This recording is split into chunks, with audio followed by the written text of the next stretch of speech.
Hello মহাজন সাহেব, আপনি কই আছেন?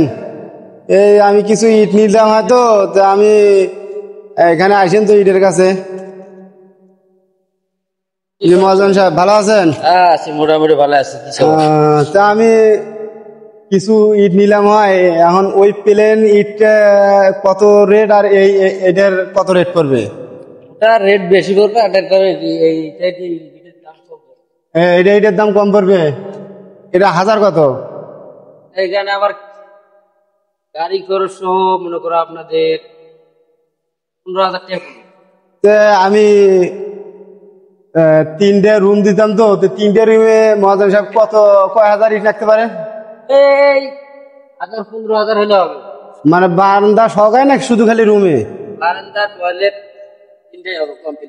তাহলে এই ইটটা একটু আমাকে দেখান তো, এই ইটটা দেখি আমাকে একটু পেলেন ভালো। তা আসলে কি এই ইট ভালো হবে না এইটা ভালো হবে সবচেয়ে? আমাকে একটু ভাঙি করলে, যেহেতু আপনারা ইটের ব্যবসা করেন এটা তো আপনারা জানার কথা ভালো। আপনার এই ইটে মানে সিমেন্টের খরচ একটু কম হবে, বুঝছেন? এটা সিমেন্টের খরচ কম হবে। তো এটা হাজার কত? এটা রেট বেশি। কত? এটা 20,000 টাকা। 20,000 টাকা? একটু কমে দেওয়া যায় না মহাজন সাহেব? কম হবে না, এটা এক রেট। এক রেট? তাহলে আমাকে এটার রেট কত ধরবেন? 500 টাকা কম ধরা যাবে। এটা কি এই 12,000-এর মধ্যে 500 টাকা খালি কম ধরবেন? হ্যাঁ 11,500 টাকা দাম পড়বে। 11,500? মহাজন সাহেব তাহলে এটা আমি 10,000, এটা 10,000 আপনাকে আমি ইটের বায়না দিয়ে যাই। আগামীকাল কি সব ইটে দিয়ে পাঠাইতে পারবেন? আসসালামু আলাইকুম ভাই। ওয়ালাইকুম আসসালাম। ভাই আপনারা ভালো আছেন ভাই? আলহামদুলিল্লাহ ভালো ভাই। ভাই আমারও তো ইট লাগতো ভাই, আপনার ইট কোনটা কেমন? ওই তো মহাজন সাহেব আছে, কথা বলেন, আমি তো ভাই, মহাজন আপনার না। ইট কোনটা কেমন ভাই? ভাই এটা হলো বিল্ডিং এর জন্য ভালো হবে। এটা হ্যাঁ, আর এটা? এটার মধ্যে সিমেন্টের খরচ হবে কম, আর এটার মধ্যে সিমেন্টের খরচ হবে বেশি, কারণ আপনাদের ভালোই ভালো। ভাই এটার দাম কত? এটার দাম কত ভাই?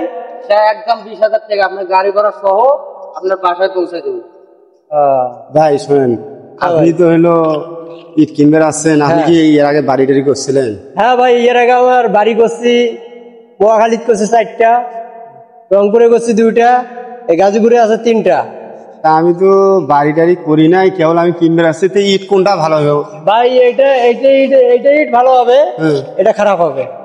এটা সিমেন্ট লাগে বেশি, আর এটা সিমেন্ট লাগে কম, এটা প্লাস্টার করা যাবে না। তাহলে লাগবে না। আপনি আমার একটা ভালো পরামর্শ দেন। আমার মহাজনের হিসাব বাদ, বুঝা গেছে? মহাজনে হইলো দুনিয়ার মানে উল্টে পাল্টা কথা কয়, আমাকে তো বুঝাইতে পারে।